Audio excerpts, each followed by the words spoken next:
पाकिस्तान के और इस वक्त अरब के जो हालात हैं, तो क्या पाकिस्तान को इसराइल को तस्लीम कर लेना चाहिए? ये ऐसा सवाल है जैसे कि आप साइन करेंगे और हो जाएगा। इंशाअल्लाह पाकिस्तान इसराइल को कभी भी तस्लीम नहीं करेगा।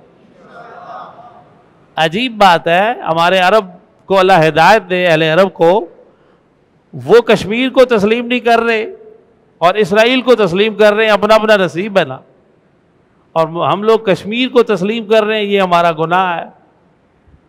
अल्लाह अकबर, अल्लाह अकबर।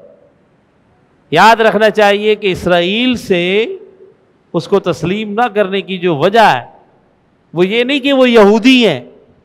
बाद लोग यही समझते हैं, ऐसा नहीं। वरना तो चाइना वाले भी कोई मुसलमान तो नहीं, लेकिन हम उनके मुल्क को मानते हैं। और दुनिया के और कितने गैर मुस्लिम हैं, यहूदी होने की वजह से नहीं, उनके जालिम होने की वजह से कि उन्होंने मुसलमानों की मुल्क पर कब्जा किया और जुल्म सितम किया हुआ, इसलिए हम उसको तस्लीम नहीं करते। हम इसराइल को तस्लीम करने के लिए फ़ौरन तैयार हो जाएंगे अगर इसराइल आज फ़लस्तीन को तस्लीम करे और उसका हक पूरा पूरा उसे दे दे। ये सारी ज़मीन फ़लस्तीन की है, सारा हिस्सा मुसलमानों का है।